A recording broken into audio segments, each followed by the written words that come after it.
What is going on, Jet fans? It's 9:04 p.m. on the East Coast, Tuesday night.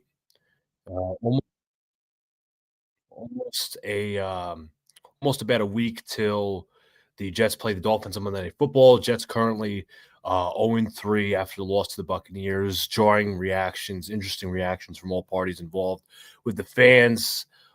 First of all, I just want to say, if you guys haven't already, hit the like button, subscribe, turn on the notification bell so you know when I go live or drop a new video. Also, share this out to your Jet fans, friends, and family as always. I appreciate everybody's support. But this is mainly a stream for you guys. If you guys want to give your thoughts, if you want to give positive thoughts, negative thoughts, whatever it may be. And I'm interested in all takes. And I mentioned in my most recent video that basically sent a message to all Jet fans, and I know I've like a limited subscriber count, and essentially I'm reaching a limited base right now, hoping to grow the channel, as I said. But at the end of the day, excuse me, I'm battling a little bit of a cold. But at the end of the day, I want this team to be successful. I want Aaron Glenn to be successful, and that's why I'm so hard on the Jets. And I know some people are out there conveniently, I guess if you want to call it, making excuses for the team by saying, we played three good teams. We were supposed to lose. We lost. People will hang on to the Steelers close game, the Bucks close game, two games the Jets probably should have won. It's one thing if they're 1-2 right now, but they are 0-3. The Bills game was an absolute disaster. People, again, will justify that loss for whatever reason. But as a Jet fan, I'm just so tired of losing. I'm tired of us Jet fans having to have low expectations constantly every year. Or, I mean, when we had high expectations for the Jets, like the last 2 years with Aaron Rodgers, they just fell to crap. Like, I always say this as a Jet fan, and it's a common thing, as I'm just trying to load something up here. The bar, let's just say you have a low bar for the Jets, it can only go lower. Just when you think things can't get worse for the Jets, they always do. And once again, just because I wasn't a fan of Aaron Glenn being hired doesn't mean I'm going to root against him. I used to be that fan that would say, oh, well, you guys are negative on such coach because you didn't want him as head coach, or you want him to fail. Because I'll tell you some background.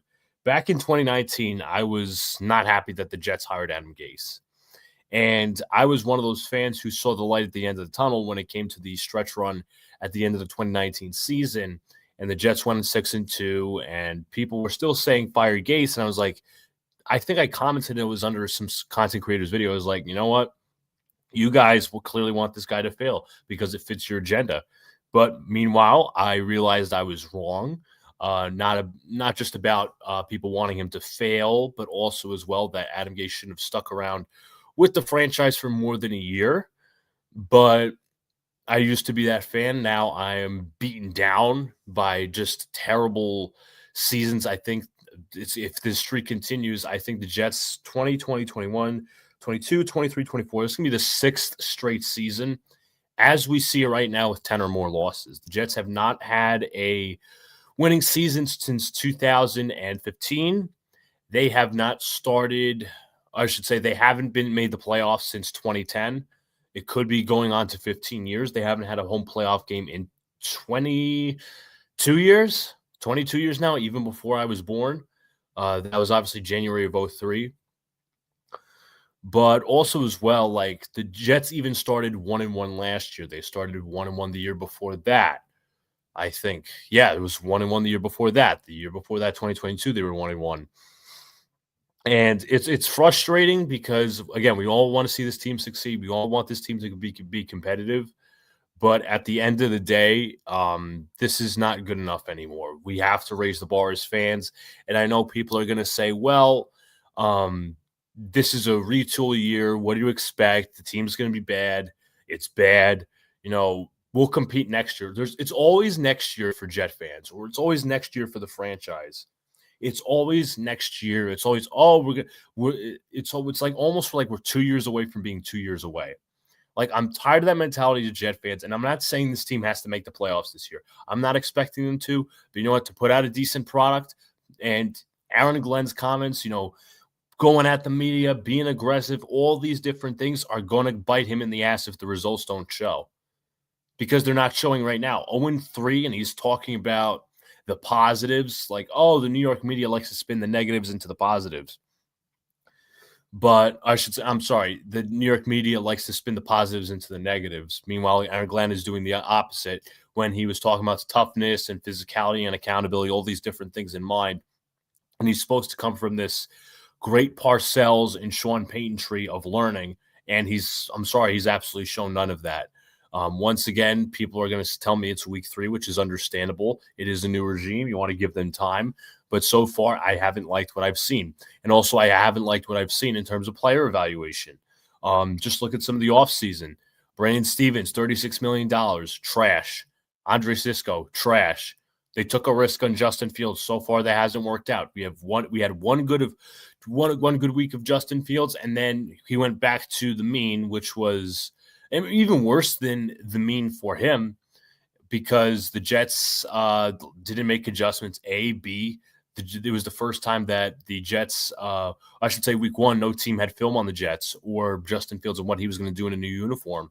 So the Bills accurately adjusted, but Justin Fields so far hasn't worked out. Mason Taylor, we haven't seen much involvement. And I know the draft class, it's early. It's going to take a few years to evaluate. But right now, just looking at other tight ends like Tyler Warren and Harold Fannin, they're getting involved with their respective teams. Fannin, the Browns, Tyler Warren, the Colts. And those are two tight ends I preferred over Taylor personally. But it's not even about that. It's just the lack of getting these guys involved. Like, one of the big things that I stressed in the offseason, or even more so, in the preseason and the regular season right now, is the Jets do not have a wide receiver too. And I was told all offseason that wouldn't matter because the Jets are going to run the football. Well, here's the thing. The Jets haven't been able to run the football since the first game. Breece Hall has not been good, or hasn't really gotten any running lanes the past 2 games. I think he's finished both under like 40-something odd yards. I'll get it for you guys right now. But there's no holes because the defense is keying up on the run just to force the Jets offense to pass. I don't think Tyrod Taylor, in my opinion, played well enough where he has to start next week. That goes for the same thing for Justin Fields. I think they battle it out. But at this very moment, let me get the stats on Breece Hall. Yeah, Breece Hall, 9 rushes for 21 yards last week. Braylon Allen had 30 yards. Tyrod Taylor was the Jets' leading rusher. They only averaged 4. 4 yards as carry is solid, but the amount of attempts, 23 attempts on 99 yards. And it's not like Breece Hall is being helped out by the Jets' play calling, because a lot early on, even so, the week prior against the Buffalo Bills, it was run, 30 long pass. Like, I get you're trying to establish the ground game, but that's not going to work when the defenses are stacking the box and going to force you to throw.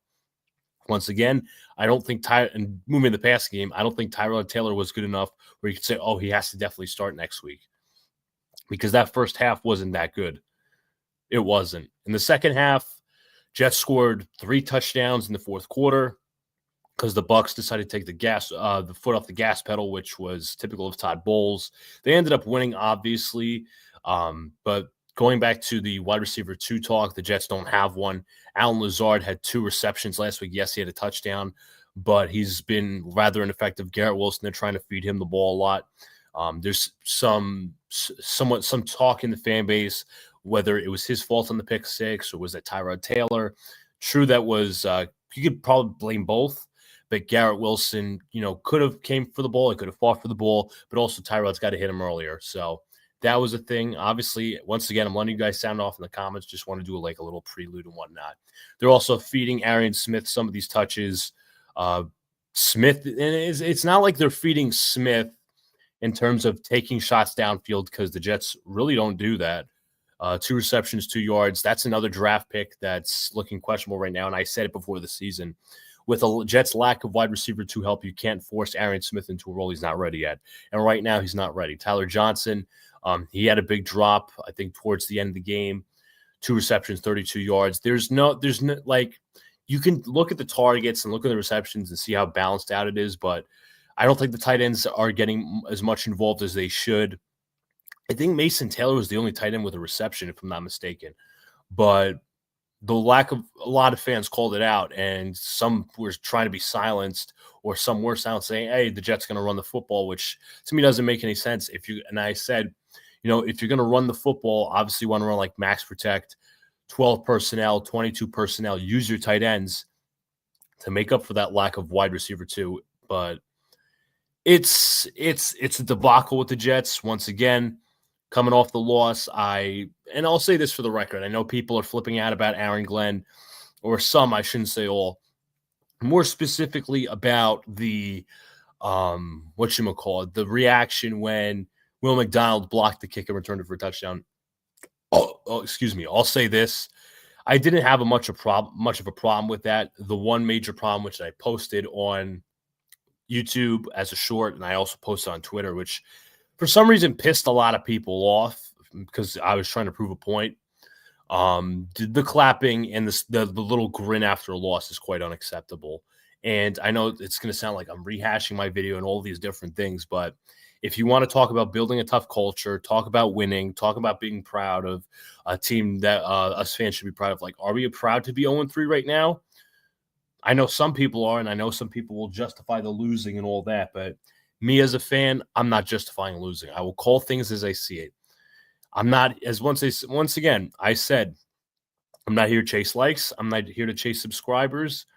I'm here to make this a career, or to build it into a career at least. I'm not here to chase money either.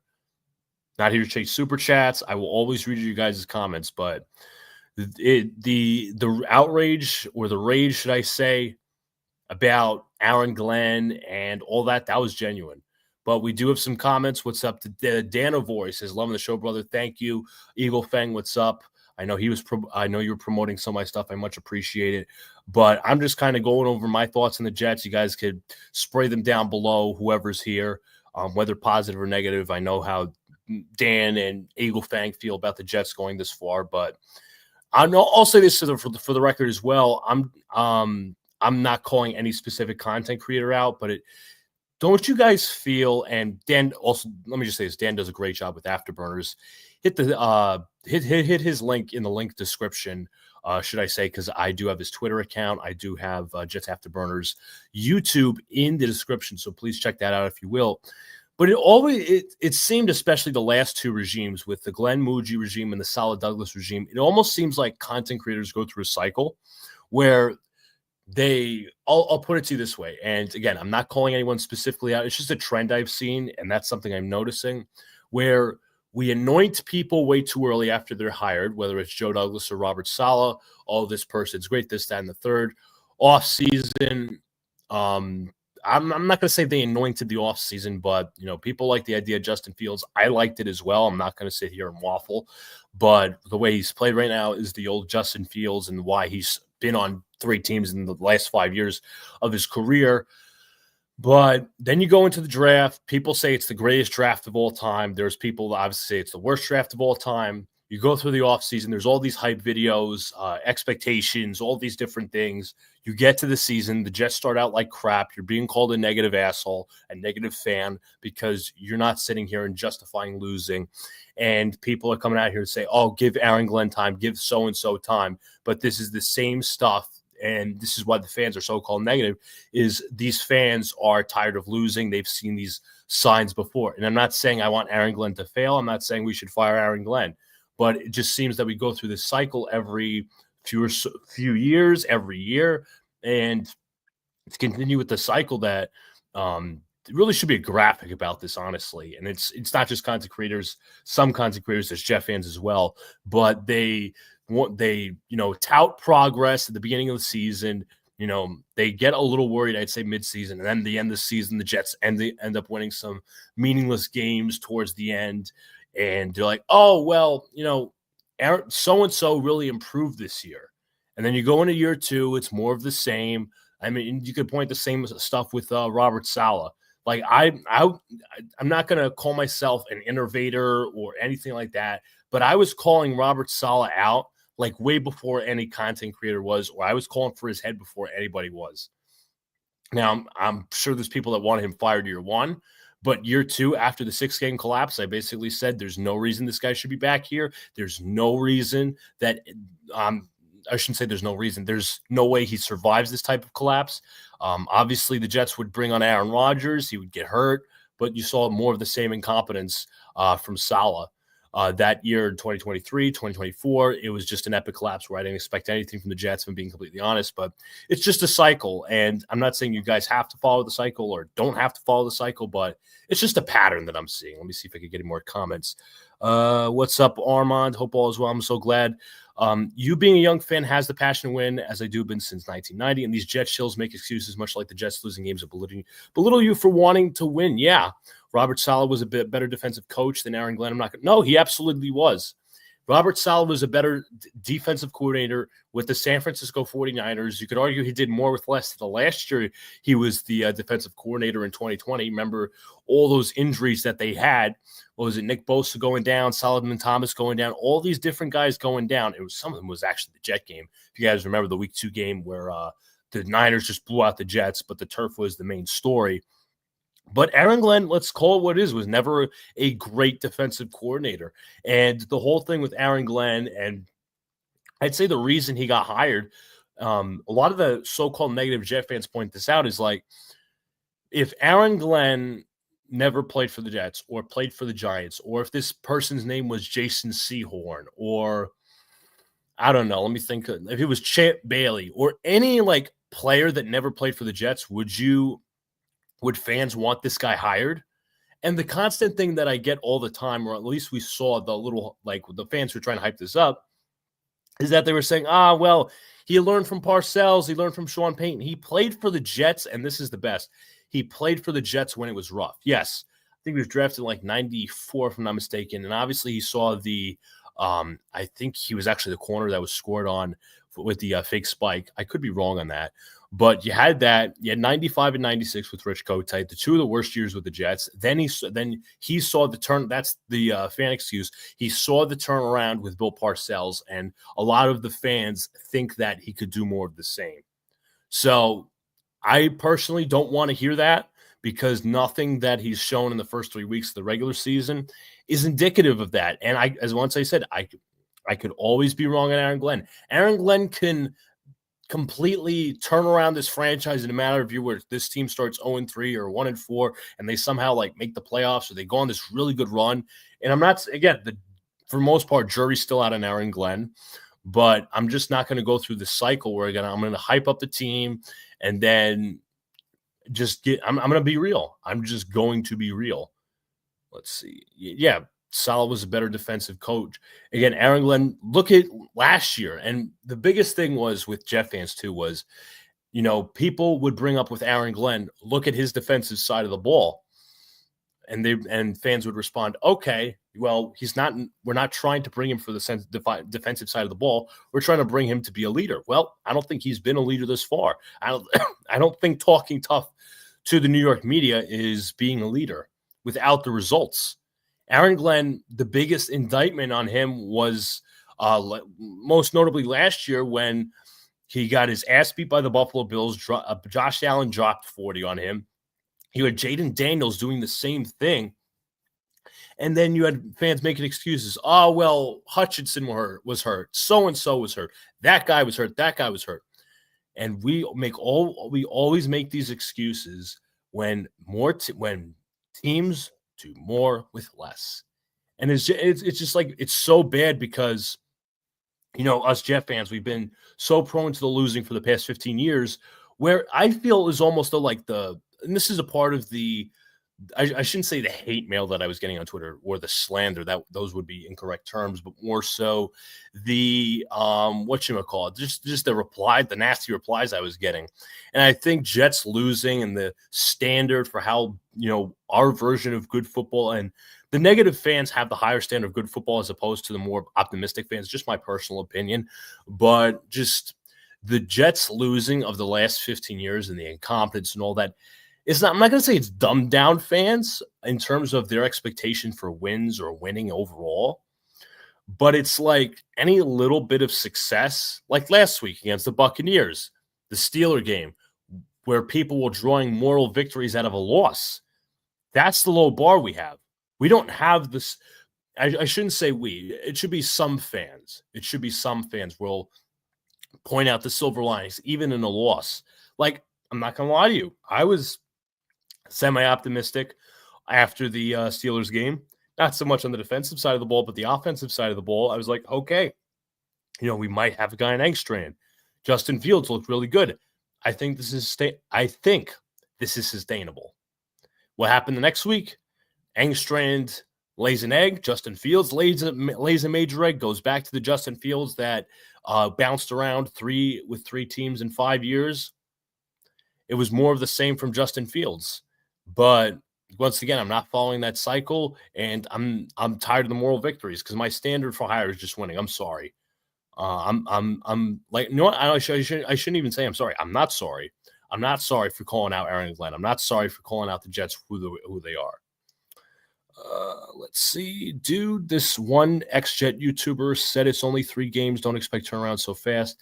But Eric Mangini turns the Jets around after going forward in 12 to 10-6, and Todd Bowles turned the Jets around after Rex was 4-12 the last year, and Todd Bowles went 10. Yeah, these things happen, and it's not. It's like, as you said, Eagle Fang. It's not even just the past few years. We have Chargers, the Eagles, all these teams turning around. Go back to, as you said, the middle of the 2010s. Bill Parcells turned the Jets around after Rich Cote. Yeah, part of the whole Aaron Glenn point. It can happen. This team can look competent in about a year, or at least in a matter of a year, as long as you hire the right people, as long as you hire the right coach and the right GM, and you have the right standard set in place, the right culture. Browns turned around their team after they drafted Baker, didn't they? In 1-2 years after yeah, that's absolutely right. Because the Browns, and I think I brought this up with the whole coaches thing. I could have been wrong. But it wasn't so much the Browns, it was the Texans. The Browns, 2018, or I should say 2017, we'll go back to that. 2 straight years of absolute crap football. The Browns were 1-15 in 2016. They were 0-16 in 2017. They won a few games in 2018 and were semi-close to making the playoffs with Greg Williams as interim head coach. I'm actually going to do some research on that. 2018 Cleveland Browns. Okay, they finished 7-8-1. I remember it was 2018. They tied their first week against the Steelers. They lost, I think, the second week. And then the team turned around as soon as they fired Hugh Jackson, and Baker Mayfield was obviously balling out for a little bit. Greg Williams, I think it was the last game of the season where Baker Mayfield, I think, threw a game-losing interception to C.J. Mosley. I could be wrong on that, but they turned it around a little bit. Obviously, 2019, they would hire Freddie Kitchens. That was the absolute wrong decision. He was gone with that within a year. And Kevin Stefanski has been there since 2020. And he got Baker to play some of his best football. He got the team to play some of their best football. They broke their own playoff drought, which the Jets still have not. So you have that. 2020. And here's another thing with Kevin Stefanski, right? All the Jet fans were making excuses for 2023. Oh, well, Zach Wilson, all the injuries we have, all these different excuses lined up in 2023 near the end of the season. But the Browns had 4 different quarterbacks start games and still made the playoffs. Guaranteed they didn't go far. They met their own demise in the first round, but they made the playoffs. They did more with less. They did not make excuses. That's what the Jets did. They made excuses. And to reference your point, Eagle Fang, about 2020, once again, Baker Mayfield playing some of his best football, the team playing some of their best football, despite losing the Jets, which was another Jets meaningless win. The whole Trevor Lawrence thing, regardless, they put up 40 points on the Pittsburgh Steelers, and then they lost in the division round, which was a very close game, be it as it may, against the Kansas City Chiefs. So it's amazing what other teams can do in a matter of 1 or 2 years. But again, for whatever reason, we're going to sit here and justify every losing thing. Browns turn it. Texans, yep. Texans with C.J. Stroud first season. Yep. I remember that. 2021, it was David Culley as head coach, which kind of seemed like a lame duck because the previous season they had fired Bill O'Brien. Don't remember who they had running the team a little after O'Brien as the interim. I think they fired him 4 games in or something. Regardless, 21, they have David Culley. He sucks. Fired. Lovie Smith, defensive guy, veteran head coach, previously with the Bucs and the Bears. fired after a year. Then they found DeMeco Ryans. And DeMeco Ryans, funny enough, a rookie OC, a rookie quarterback, and a rookie head coach. DeMeco Ryans, Bobby Slowick, and CJ Stroud make the playoffs. It's amazing. And somehow that doesn't work for the Jets. I don't know if that's luck or that's just the Jets' pretty crappy hiring process, but that's what it is. That's what it was. And the Texans, like, I'm not sure if they started slow last year, like they took a step back, but they still made the playoffs. They beat Jim Harbaugh's Chargers in the wild card round. I think they lost in the divisional round. Speaking of the Chargers, they were bad with Brandon Staley. I think he was there for like 2-3 years, and then 2023 he was fired, gone out. I'll look up that one exactly just to pull out the Chargers reference. They were 5-12. Staley was fired. Jeff Smith, I've never even heard of the guy, took over. But 2022, they made the playoffs and choked away a big lead against the Jacksonville Jaguars. I think it was like 20, 30 points. It might not have even been 30, but the point remains. As we go back, 2021 didn't make the playoffs. The Steelers made the playoffs ahead of them. 2022, they were second in their division. They lost against the Jaguars, massive choke game in the wild card. 2023, they fired Brandon Staley in December. But 2024, head coach, new GM, Ortiz and Harbaugh, second in and this was like a team that, in my opinion, I expected the Chargers to win like 7 games last year. They won 11 games, and that is in the same division as Sean Payton, in the same division as Patrick Mahomes and Andy Reid. And they found themselves to win 12 games. It's all about the coaching. It's all about the hires. And I wanted Jim Harbaugh. I wanted him after 2022 when the Jets lost 6 games in a row down the stretch. I wanted Harbaugh after 2023 when he was fresh off winning the college football championship with J.J. McCarthy. I'm like, you know what? Get that guy. But no, the Jets decided not to do that. Hence, we are where we are right now. There's no proven guy that's necessarily exciting out of the market. Let's see. Yeah, I think they made the divisional round. Browns just upset what pundits and fans consider MC contenders for the Super. Yeah, the Packers. The Packers with Micah Parsons. Obviously, that trade.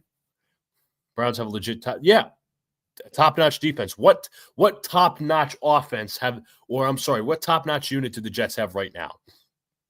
Defense was even my fault. Once again, was expecting the Jets, was even holding a bar for the Jets to have like a decent-sized unit on defense.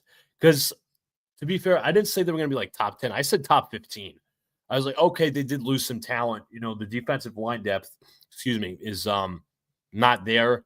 You know, obviously it takes on the new GM. And I thought Cisco was going to be good. I thought Sauce Gardner was going to have a bounce back here. He's hurt now, I think. And now he took a step back again. Michael Carter took a step back, which I think pretty much followed his little step back in 2024. Steven sucks. Jamie Sherwood took a step back after getting paid. Quincy Williams is now hurt. Front four looks fine, in my opinion. Quentin Williams, he's wreaking a little havoc. Jermaine Johnson is now hurt, unfortunately. Will McDonald, he has his flashes, but be it not very consistent. Harrison Phillips, I think he's been fine. But there's no defensive line depth after that. We're still employing. Give me 1 second. I apologize.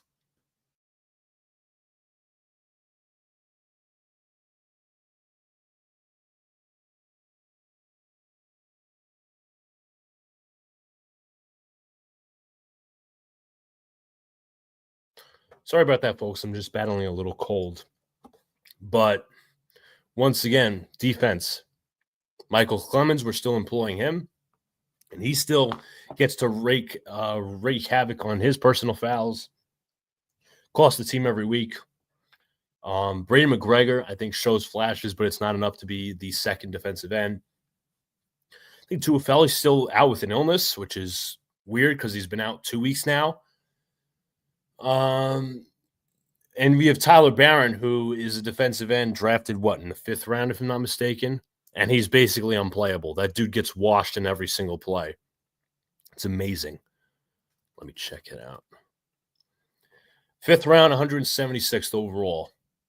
And the Jets, you could argue, should have grabbed the defensive end early. And you know what? Here's another thing. The Jets could have made improvements to the defensive line in this offseason. They could have. I mean, yes, Tuafeli, yes, they signed a bunch of guys just for camp competition, but the biggest thing was the defensive line. A lot of people blame Joe Douglas for that, and that's fair. Joe Douglas traded away John Franklin Myers. He got rid of Quentin Jefferson, Sheldon Rankins. You can name all the guys because you could argue that in 2023, you could have started any one of those two rotations could have started on defense for the Jets, and they would have been successful. But obviously, it was rotation. And I think Zach Rosenblatt put out an article in which, not that he was making excuses, I think he was trying to either it was sourced or it wasn't sourced, where to the point where Rosenblatt, I think, stated that the Jets are basically playing Michael Clemens because they have no defensive end depth. And if you know what, that's the case, shame on Aaron Glenn and shame on Darren Mucci, because you had a chance to solve it this offseason. You could have got Jadeveon Clowney. And I'm not saying they're world beaters, but they would have been more serviceable and they would have cost you less. Michael Clemens, you could have cut him in the offseason. Could have signed Jadeveon Clowney, could have signed Zadarius Smith.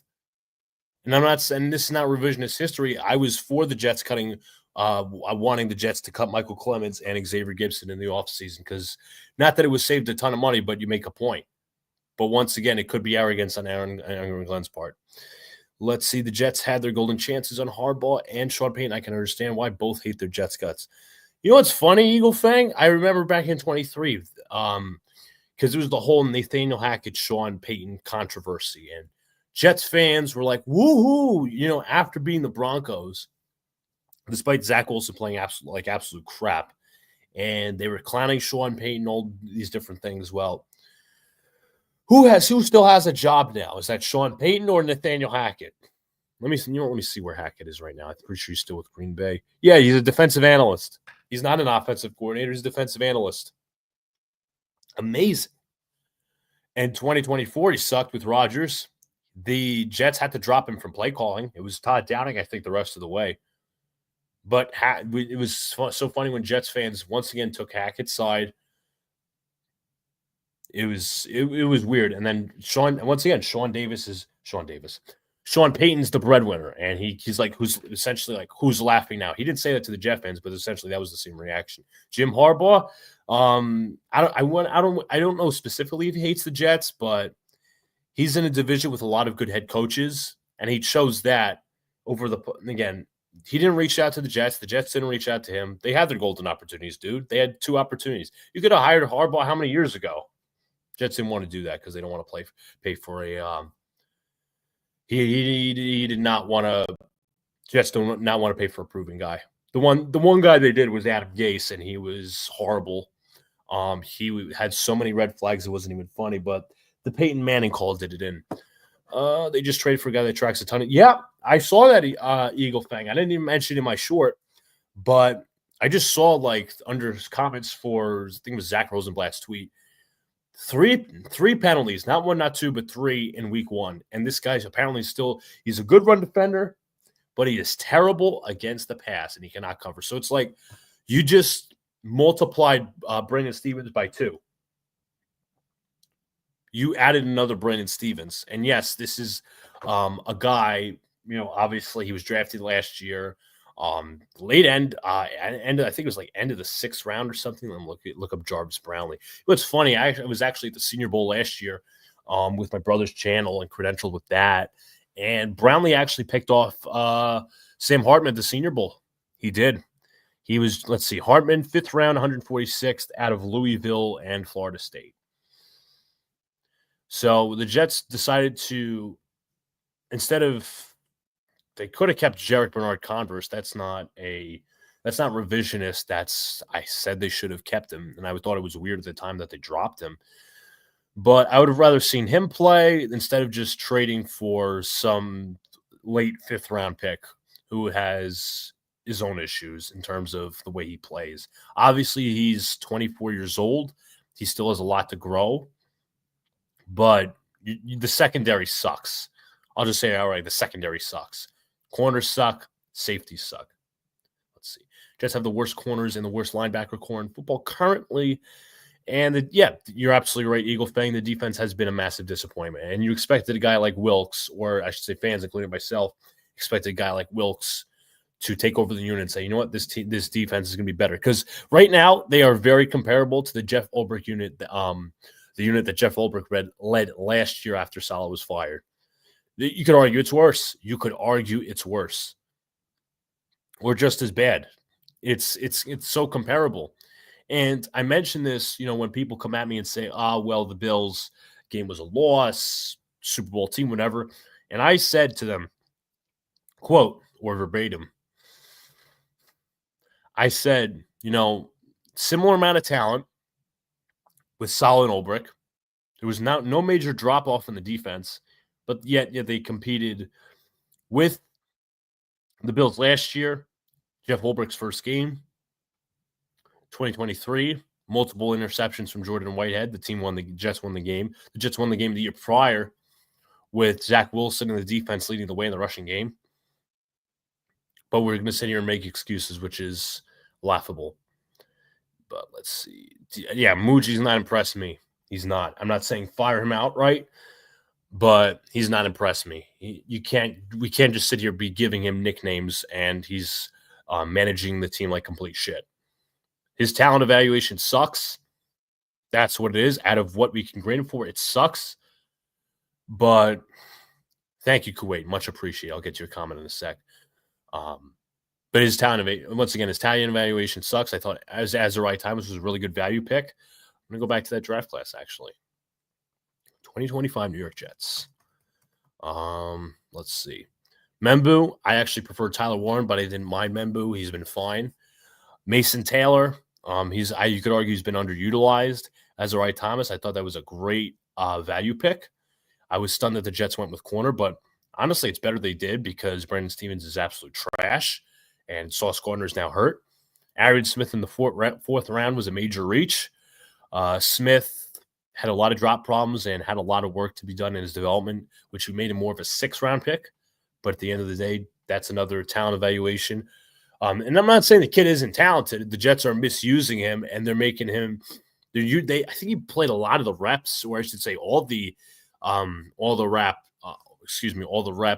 and all the snaps. Should I say that's the word I was looking for? Most, if not all, the snaps last game. And not one deep shot was taken to him because that's his best threat. That's his biggest skill set is being a deep ball guy, like a Darius Slayton. I guess you want to draw a comparison. Guy could take a defense deep. The hands, we haven't seen that be a problem in the regular season, but they're utilizing him for these screens, and it makes absolutely no sense. I think it was against the Bills. Oh my God, I remember it was against the Bills. They had him do this ridiculous end around, and then Matt Milano just ate him up completely. No, it might have not been Milano. It might have been actually Christian Benford. But Smith is disappointed, but that's also not his fault because you can't put such expectations on a 4th-round pick to be your wide receiver 2 when the rest of your wide receiver room outside of Garrett Wilson is shit. Malachi Moore, there's signs that he was good last game. Unfortunately, he was tackled by Brandon Stevens on one play, but a lot of Jet fans liked the pick coming out of the draft, including myself. I thought it was a high IQ football player. But he absolutely deserves starting reps over Tony Adams. But Adams is obviously hurt, and Cisco is absolutely trash. Maui Goa, not much seen there. Tyler Barron gets washed out in every play. So right now, obviously, once again, early judgments. This is not to say, oh, this guy's a bust, that guy's a bust, that guy's a bust, or that guy's a great success. It's evaluating what we see right now in the Italian evaluation. What's up to Kuwaiti says, as you point out, since our linebacker core is thinking out, in my opinion, I think it's best we could switch to dime defense like the Cardinals, and they're 3-0. Well, the Cardinals actually lost last game. They're 2-1, but they're doing really well. It's amazing that I don't know how talented the Cardinals are on the defensive side of the ball, but they run a 3-4 as I can see. But again, the Cardinals doing more with less, and it's fun. And I'm not going to say outright what my prediction was for the Cardinals because I did obviously predictions for all 32 teams. The Jets I had going 5-12, and I thought the Cardinals were going to take a leap this year, and so far they have. And it's funny because Jonathan Gannon, is clowned for not being a leader in this, that, and so forth, but His team started to rise at the end of last year. They had a little more talent. That's right. Will Johnson is still on the team, but he's unfortunately hurt, or at least they drafted him.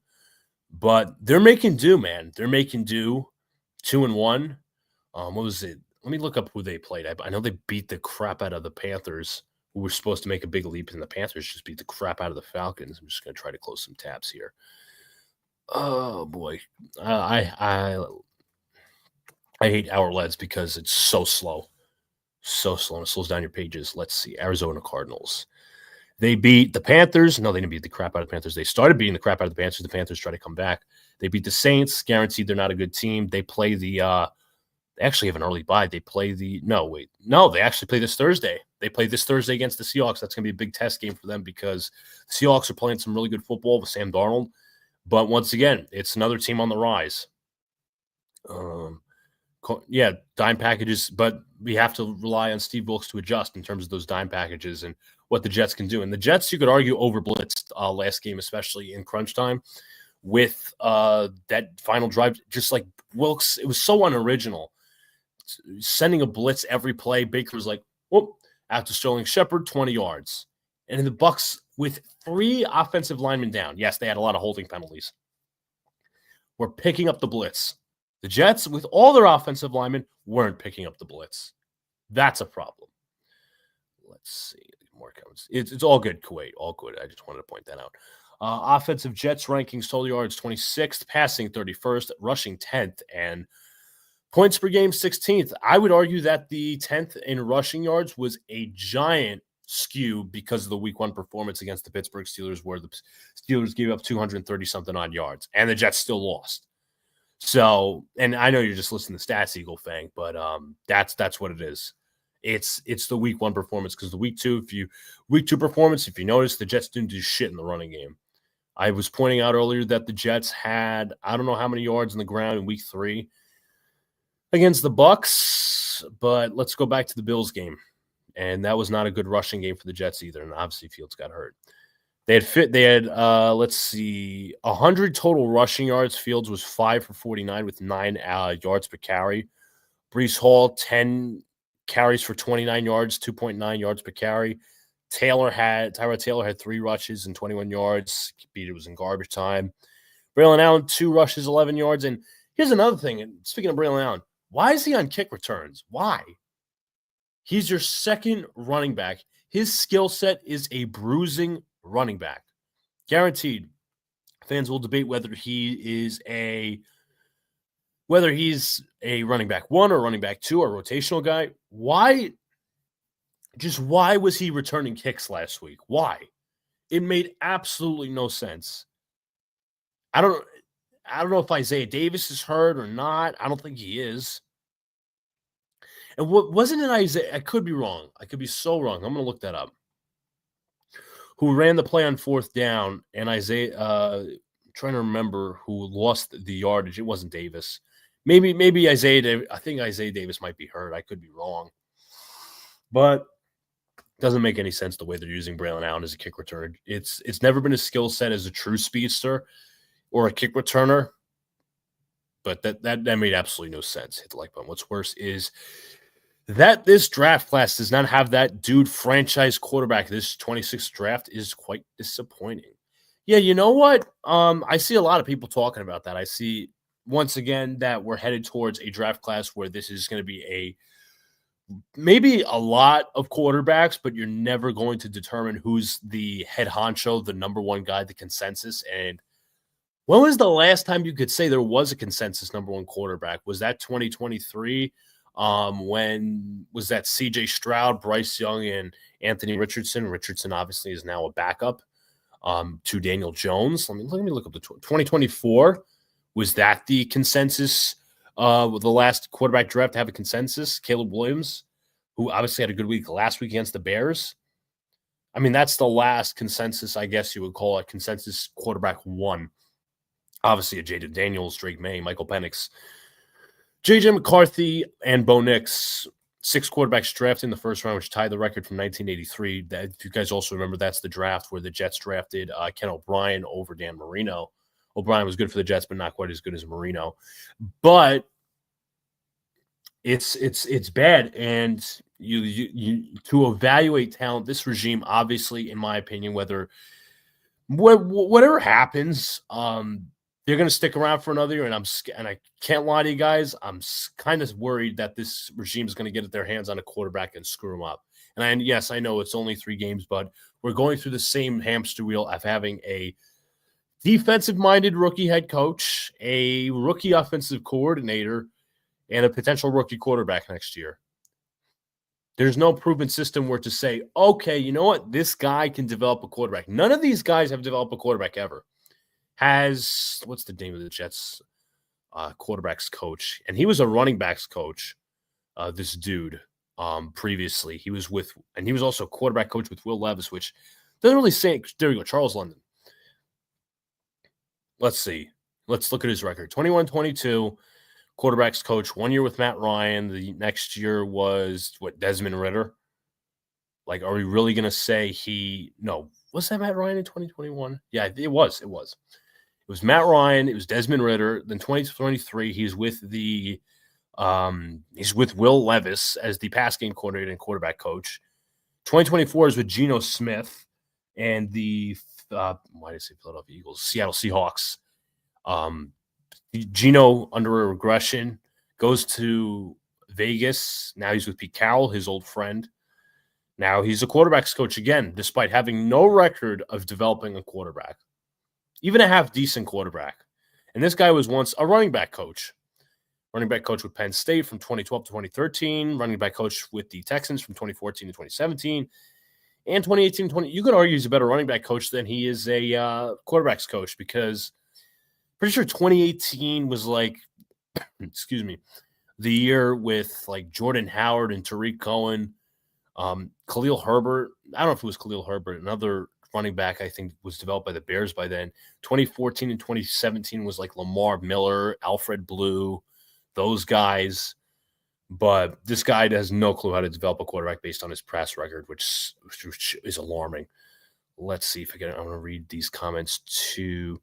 Sorry, 2-1. I understand the Wilkes being bashed and deserves it, but at least he had a resume on the. Yeah, you're absolutely right, Eagle Fang. He had a resume. His last stop, I believe, was with the Niners, if I'm not mistaken. Let me pull that up. I'm doing research on the fly here, and that's what we kind of build ourselves upon. That he was with the Niners, he was good. As defensive coordinator, he was a volunteer advisor with Charlotte, which obviously it doesn't matter. You know, he had the talent with the Niners, and he was gone after a season. It's troubling that the Jets hired a defensive coordinator. And, you know, I was very positive actually about this hire. I was like, you know what? A veteran guy, former head coach, can he advise said coach Aaron Glenn with whether his defensive side of the ball or helping him out with game management, time management, all the head coach things. But we've got nothing in return from either Glenn or Wilkes on the defensive side of the ball. And once again, we're left to just sit and watch while Aaron Glenn's his lack of, I shouldn't say lack of defensive prowess or prestige or whatever you want to say, is kind of fraudulent. Once again, the defense was never great or elite per se in Detroit. Maybe I'm lying. But it was never great like a Robert Saleh defense or even Todd Bowles or Sean McDermott even. But that it is what it is. Let's see. You're right. Rushing yards coming from our quarterbacks running for their lives. You're absolutely right. Because, I mean, the offensive line, I'd say, was better week 2 than week 3. But it's not like – and it's the design runs too, which eventually defenses will sniff out at the end of the day. But the running game has been disappointing, should I say, from week 2 on, because teams have adjusted. The Jets haven't. Now we acquired Brownlee's. Yeah, he's good against the run, but he is a penalty machine, and he's terrible against the pass. I don't like Davis, with all due respect. I'm trying to remember what my reaction was. I was surprised the Jets went with 2 running backs last year, and then they gave up on Israel Abanikanda so easily. But not that I was a big fan of Abanikanda. He actually went to high school about 15 minutes away from where I used to live in Brooklyn. But nothing about that. It was interesting that the Jets drafted two running backs. But maybe that was a testament to Brees Hall. Maybe they want to give him some fire, more power in the backfield, whatever. I know the Jets were trying to run the ball last year. They didn't do it a whole lot. They didn't do great either. But that's what it was. And so far, we haven't seen a lot of Isaiah Davis. I'm trying to double check if he's hurt or not, but I haven't seen a lot of him. Yep, mock draft September. I actually haven't started my mock draft yet, but it's just one of those years. It's one of those years, Kuwait, where it's this season's going to be over by October. This season's going to be over by Halloween, and fans will start up the mock drafts. But if you do that, you're a negative fan, per the so-called content creators who like to gas up the fans, which I'm not here to gas up anybody. I know you guys know that, but I'm not here to gas you guys up. I'm here to give you my opinion. I'm not here to present some sort of narrative that's supposed to kill the fan base, but it is what it is. It's one of those seasons. And once again, I bring up the Eagle Fang brought up in the comments all these different turnarounds that happen about 1 year with this. It's not even about making the playoffs, just looking like a competent football team. But again, fans justify it. They do whatever. What can I say? Andrew Luck. Yeah, that was definitely a consensus quarterback one. Lawrence had flaws. He was also a consensus quarterback one. I don't know why people called Lawrence a perfect prospect because he never was. Fair point. Caleb has the best touchdown interception ratio being since being drafted. Really, I had no clue because he didn't have such a great year last year. But again, that was with a defensive-minded head coach and a very sorry offensive coordinator. I think it was Luke Getsy, if I'm not mistaken. And their defense, I shouldn't say their head coach was, what's his name? Matt Eberflus, who's now doing a terrible job in Dallas' DC. Fire Wilkes, sorry. It's not give me 1 second. It's not an unreasonable request.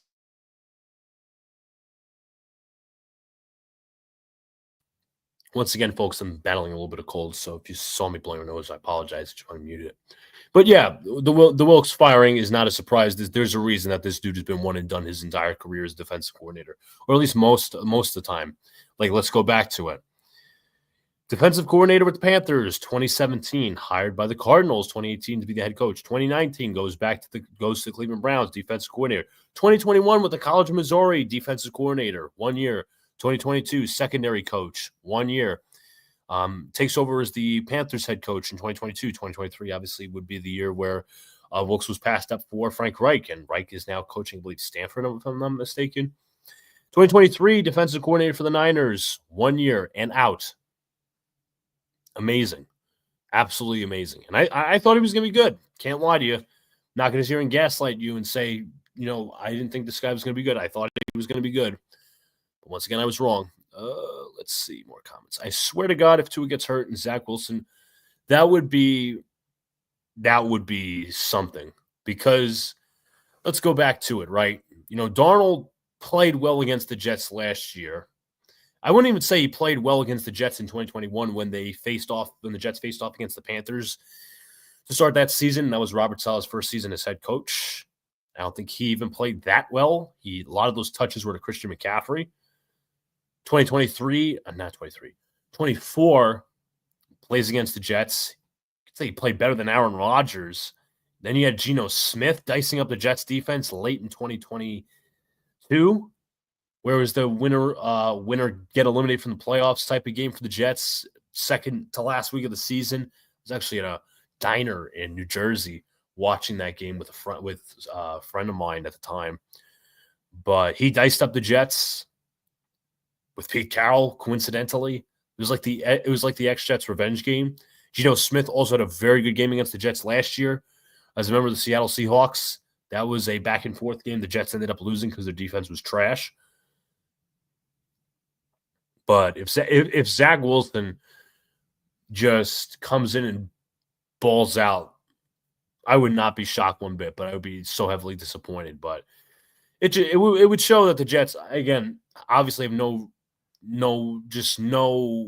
prestige. Not prestige. There's a certain term. that I'm looking for. They have no expertise into how to develop a quarterback. It's if anything, it's a playbook on how to not develop a quarterback. But Wilson was very raw at the time. I supported the draft pick, but he sucked, and I wanted him gone after 2022 because he was so bad. But him making a turnaround um, with the Dolphins, if that's the case, would not be an indictment on the fans, as some will proclaim, but it would be more an indictment on the organization not knowing how to build around a quarter. Well, I shouldn't even say know how to build around a quarterback because I think he got pretty good talent around him. It was more so the Jets throwing him into the fire as soon as and basically giving him no competition the second he was drafted. Let's see. Hopefully that never happens. Zach Wilson's biggest draft bust of all time, even though guys like Ryan Lee. Yeah. I said it about 2 years ago. 2 years ago, was it? Probably 2 years ago. I said he is probably the worst Jets quarterback to start a multitude of games. This isn't Luke Falk. This isn't Bryce Petty. This isn't David Fales. That's a name. This is not even like Joe Flacco wasn't as bad. Mike White wasn't as bad. Josh Johnson wasn't as bad. Wilson was just another level of terrible. He was worse than Sam Darnold was, even when Darnold was broken with the Jets in 2020. So bad. Absolutely so bad how Wilson was. But there were fans that touted it. It was funny because 2023 was the year that he was the backup to Aaron Rodgers. Rodgers obviously got hurt, and went down with the injury. And the Jets signed Tim Boyle to be the backup quarterback along with Zach Wilson. But everybody knew in their right mind, or people in their right mind knew that Tim Boyle was not even close to being a backup quarterback. He's more like an XFL, UFL quarterback, whatever you want to say. Canadian football would even do him justice. But it was not even a serious competition for Wilson to be a quarterback too, because if you remember earlier that calendar year in 2023, Saleh said that Wilson needed to go sit on a beach somewhere, go read a book. Well, that's funny because I think I was in Florida at the same time he said that. I was actually down in Hollywood, Hollandale Beach. I actually got tickets for that Miami game, but I had to sell them because I couldn't even sell them like for what I bought them for. B, I couldn't even sell all of them because nobody wanted them. Unless you were a Dolphins fan, but I couldn't get them sold, whatever. Let's see. More comments. Great. Yankees tied 2-2. Okay, I did see they were losing 2-1, but thank you for that update, Kuwait. Didn't even know you were a Yankee fan. Anywho, Caleb also had flaws. Dude got crushed. Yep, I remember that. Notre Dame, huge Notre Dame fan. And my brother was streaming that game. We were streaming that game, me and my brother, on his channel, Big Blue in the Bronx, and just got lit up by Notre Dame's defense. Just got absolutely torched. It was funny. Cowgirls, LMAO. Yeah, the Dallas Cowgirls. Who will be coming to the Jets? MetLife Stadium week 5. Interesting fact, Glenn interviewed for the Browns, closed doors, and was passed up. Interesting. I would love to know when this was because Aaron Glenn was hired as the defensive coordinator in 21, if I'm not mistaken, and Kevin Stefanski was already in charge. But I know Glenn for a time was the secondary coach for the New Orleans Saints. Let me look. Maybe you posted when he was interviewed, but Glenn was the secondary coach 2016 to 2020. So it could have been 2019. It could have been 2020. But rightfully so, they passed him up. Zach Wilson's half Polynesian. Had no clue. Give me 1 second.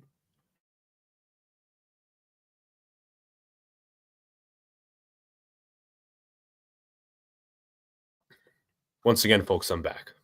Didn't even know he was half Polynesian. Anyways, Jets drafted Wilson because yep. Absolutely unbelievable. And I know some fans will deny that, but it's never about the raw traits, because we could say that about Justin Fields. He has the raw traits, the arm, the athleticism, the mobility.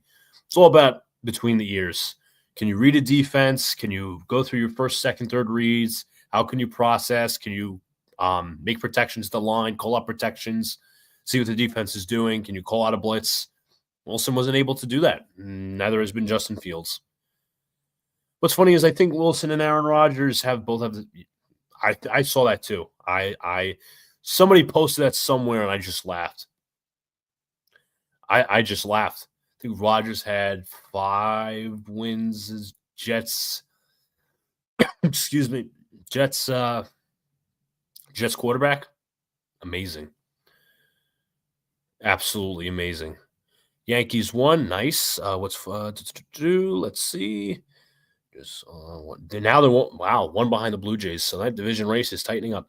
I like Notre Dame and PSU and Idaho Vandals. I watched a ton of college football's fun. I know a lot of people who watch the NFL obviously watch college football. Actually, I'm not. I'm about an hour away from Tennessee, as in Knoxville, University of Tennessee, the Volunteers. I am also about 2 hours away from Athens, where the Georgia Bulldogs play, and also as well. What was I going to say? I'm also about an hour away from Georgia Tech. So it's like SEC country. Aside from Georgia Tech, I think they're in the ACC. But college football is fun. I know some people definitely. There's some that don't prefer college football, which is their opinion, which is fine. Glenn always wanted the Jets job. I'm sure he did. Listen, I'm sure he did, and I'm not going to blame him for wanting the job. You know, he was a former Jet, first-round pick in '94. He played for the Jets, played for Parcells, played for Kotite. And you know what? Do I believe that he does want to turn around the Jets? Yes, I do. I do believe that. But I just don't like the way he's going about it. I don't like the way he's talking to the media and talking shit and talking down and talking about he's talking big. Basically, in grand scheme of things, talking big without the results being there. You're a defensive coordinator turned head coach. You have no resume to suggest that you're going to be successful. Like, that's just not the right mindset to have. And those little comments like the building, was it the Legos one? That was ridiculous. Shopping wood, that was ridiculous. The instant coffee age, which he's mentioned twice, that was ridiculous. Like, all these comments, and people are like, oh, you really can't read his press conference. Okay, but he's speaking to the fans. He's telling us, instant coffee, all these different things. And this is the New York market. He is the face right now of an organization that has not made the playoffs in 14 years. They haven't had a winning season in the last 10. They have an ever-losing culture that is supported by their owner. They've gone through you can argue the Jets fans have been too patient with head coaches. Bowles losing coach, Gase losing coach, Sal losing coach. And right now we're seeing the same issues that have plagued the Jets for the past 10 years plus. Lack of accountability or selective, undisciplined team, lack of game preparation, lack of adjustments. It's all the same issues, folks. That's what makes me angry. Let's see. Always won the Jets job. Yep. That's it for me, guys. Have a good night. Gonna get cheers to you, Kuwait. Cheers to you. I do have a lot of alcohol in my cabinet, but it's not the opportune time for me to get drunk. I haven't had a drink in a bit, but cheers to you, bro. I appreciate you supporting the channel as always. I'm new to your channel.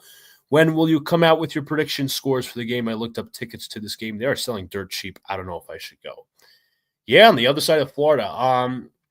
I'm hoping to have my preview video out either by Friday or Saturday. Friday, I can probably get it done because I'll be working in the morning just for 4 hours. So I'll have a ton of time that day to go through the stats and the predictions. So I would say Saturday or Friday. Friday or Saturday. Saturday at the latest, Friday at the earliest. I'm hoping to do Friday. But I'll give my honest prediction. As once I said, I will always be objective and try to analyze things the best I can. I'm not no guru. I'm not some X's and O's guy where I'm going to break down every single play, but I'm going to give you guys my honest thoughts and objective analysis and not biased or I'm completely beyond biased. Let's see. How concerned are you with Olu from scale 1-10? Did not have a great game last game. I'll put it to you this way. He hasn't been horrible. He hasn't been the blindside protector that we all wanted, like the DeBricka Shaw Ferguson per se. So level of concern, this is going to be very light. I'll say 5. I like to see how the season progresses. He was fine. He gave up a sack week 1, I remember. Week 3, I think he also gave up a sack, but also had 2 holding penalties. I don't know what he did week 2. Week 2, excuse me. But I think I'm at a 5 right now. I'm not going to say he's a bust, but I'm also not going to say he's a blindside tackle, which goes back into the whole anointing thing, right? And this team, I should say, this offensive line, this unit as a whole, even before AVT went down, had a lot of potential. A lot of young guys like Simpson and AVT and Tippmann, and such as Membu and guys like, as for mentioned, Fashanu. A lot of potential, and obviously was arguably the second best tackle in his class behind Joe Alt. Joe Alt is the far and away best tackle from that class ever performing.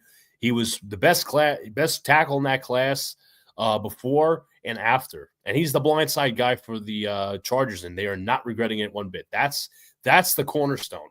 Excuse me, the cornerstone tackle. Fashanu's not been that guy right now, and that's just objective analysis. This is not poo-pooing the pick. This is not saying, he's going to be a bust or anything. I'm not anointing him. But right now, it doesn't give me like blindside protector next 10 years vibes the way he's played so far. Let's see. AG has to check his ego at the door. He is not Bill Parcells. Parcells will cut Clemens and Ruckert that blocked Olu on one play and Lazard and Gibson before the first preseason. Yeah, listen. I said this. I don't remember when I said this. I said Aaron Glenn does not have to be Bill Parcells, nor should he try to be. He should not have to try to be Sean Payton. He should not have to try to be or not try to be Sean Payton. What I wanted Glenn to do is essentially take some of the things he learned from both coaches and kind of mold it into being his own coach. He did learn from Campbell too. Then you don't want to try to be a wannabe for a coach. You don't want to be a wannabe or a clone of Bill Parcells, because right now Glenn doesn't have the results. All these different coaches, you can go to the Bill Belichick coaching tree. Dable, Romeo Crennel, Joe Judge, Matt Patricia, Josh McDaniels, all failed as head coaches. Well, Dable's failing as head coach because he's still employed. Bill O'Brien, he's the only decent head coach, and I say decent with a asterisk because he was a terrible general manager who traded DeAndre Hopkins for a bag of nothing. But it's just they want to be Belichick without having any of the credentials and the resume. Aaron Glenn should not want to be a wannabe of Bill Parcells when he has nothing to prove. Or I should say, not nothing to prove. He has nothing that can prove that he is the guy. He has no resume right now. There was a Giants YouTuber, his name is Poppy, with Carl Banks, belittling a certain YouTube. Oh, you're talking about Bob Papa. Goes on to say he was in the locker room. Does he know how the players and staff feel? I was so mad when I heard that. So we fans can complain because we don't play in the NFL. So don't complain when you stay at the hotels and you get bad room service because you don't do what they do. Let me see. Let's view this real quick too. Yeah. I remember I saw that yesterday because my brother is a huge Giant fan.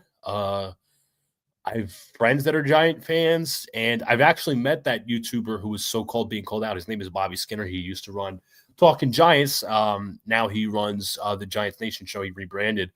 He's a phenomenal content creator. I've met him in person. He's a very nice guy, and just judging by some analysis, he's phenomenal. He used to play the sport. He used to play football in college. I think it was Duke, if I'm not mistaken. But it's so weird when media people try to do that, whether you're in the radio business or you're just Bob Papa or Carl Banks. I'm not belittling them per se, but you shouldn't belittle the fans, right? The Giants have not been a great organization for the past 10 years. Fans are rightfully pissed off. You could argue, and just a side topic real quick, just go along with your point. You could argue that Giants regime should have been fired last year, and now they have a quarterback because John Mara was way too loyal. John Mara has no idea what he's doing, just like Woody Johnson. It's like a debate between who's the worst owner in New York sports. I think it comes down to those two personally, with little to no knowledge of hockey. I think James Dolan is a better owner. I think Hal Steinbrenner is a better owner. Not saying I like either of them, but it's weird when radio people and the broadcasters try to do that, because fans, they do, the content creators, as much as I have semi called them out for presenting like weird narratives and the too much patience and going around in a circle. They do excuse me, legitimate research. They do legitimate research. They break things down. They learn on their own. They don't go to school for this shit. They don't. You don't have. Let me tell you something right now. You don't have to be a football player to know the X's and O's. You don't have to go to scout school to know the X's and O's and how to evaluate certain talent. Now, guaranteed, are you going to be great as the GMs or head coaches? No. But a lot of the Giant fans are pissed off, and rightfully so. And once again, tone deaf response there from Bob Papa. And it's just weird. It's absolutely weird seeing that energy from the Giants, but I have a feeling that was John Mara sending in the memo. If Olu does not pick up his game, the Jets will get Yeah, I prefer, I'll be honest, Eagle Fang, I preferred Fashanu, but I was not opposed to Brock Bowers. I was never against Brock Bowers. I was like either or. You get a pass catcher or you get somebody who's to block your blind side. I don't think Bowers would have worked with the Jets last year because Rodgers doesn't like rookies. Obviously, he wanted the Jets to draft Malachi Corley, whatever. That was the third round thing. But Bowers breaking records last year was phenomenal, being under a different head coach, and they've seen a little bit of stagnated production from Bowers, and it's not entirely his fault. But maybe I'm wrong in that aspect where, let me look up his stats real quick, Brock Bowers. Even if he has like 700 yards, that's still a very good sign. Well, actually, he's 179 yards. He had 4 receptions, 38 yards. Against the Commanders and the Patriots, 5 receptions for 103 yards. Excuse me. He hasn't had a touchdown yet, surprisingly. 5 touchdowns last year with 1,194 yards. And 38 yards, 4 or 5 receptions against the Chargers. So his team is 1-2, but it would be mocked. It would be mocked. And it's not like, I'm trying to think of the other tackles from that class besides Fasciano. Let me look that up. But the Jets would be mocked. And there was a huge Bowers crew last year for the Jets fans. And I didn't blame them for wanting, what's his name? Brock Bowers. I didn't blame them because the Jets needed a tight end. And Conklin was like, okay, but you could argue he was underutilized. They could have picked Fuaga. They could have picked Amarius Mims. But right now, I think the jury's still out on Fasciano. But under a new coaching staff, we'll see what happens. It's not like the Jets had the most competent coaching staffs last year either. But that doesn't say much with this one. I wanted Tyler Warren myself. Yeah. A lot of fans were wanting Tyler Warren, including myself, because his skill set was like unreal. He broke several records at Penn State. I know a lot of Penn State fans and people who went to Penn State actually, but more so about Tyler Warren. Me and my boy Johnny Boy from Jets Worldwide were debating because Johnny Boy was making the point because he's a big Georgia fan. He's like, Brock Bowers had, decent production, consistent production over the past couple of years, and then he popped off in his last year in Georgia. Tyler Warren didn't exactly have that same repertoire or that same resume. He was like kind of non-existent until this past year. But as far as I know, I think Tyler Warren's doing better than the Jets tight end Mason Taylor. And that's not like I dislike Taylor. I like the draft pick. I like the addition of the weapon. Just needed a vertical threat, but they're just not getting him involved in like successful touches right now. And if anything, the Jets should be utilizing him more because the Jets don't have a wide receiver too. Is what it is. I understand the Membu pick. I completely understand it. That was like it was like a 1A, 1B kind of thing. Because I knew the Jets needed a right tackle. Morgan Moses was gone. He looked kind of washed at the end of the year, and he was also battling an injury. The dude's like, I don't want to say he's like an Iron Man. Maybe he is. But the dude's always been like, he's like, I don't want to say he's always battling some injury, but he still plays. Definition of a team player, by the way. Let's see. Steve Wilkes, Urban Meyer, Gerard Mayo. All one and dones. And I don't want Glenn to be a one and done. I don't. But all the signs, all the red flags are worrying. In the first 3 weeks of the season, we're not even talking 7 weeks down the line. We're talking 3 weeks. And, maybe there is a silver lining at the end of this where people say, well, good that he's getting this stuff out now and he learns along the way, which is an understandable take. But considering the last 14 years or so, that the Jets had rookie head coaches who went through the same struggles and never learned. That's a lot of the fear with Jet fans and Aaron Glenn, that they're going to see more of the same stuff, which is completely understandable. But listen, I'll say this once again. I know I'll understand the fans that will say week 3, new regime, new head coach, new GM, but I will never understand the fans who say, make excuses and say, well, those are 3 better teams we were expected to lose, we lost. That's a defeatist mindset. That's never going to change any type of culture, especially the one of the Jets losing for the past 15 years.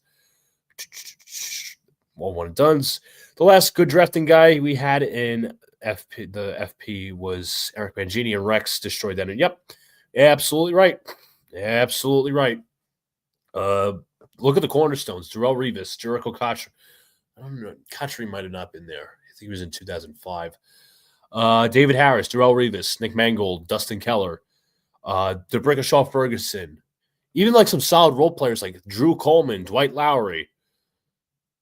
Sean Green was actually in 2009. Let's look up.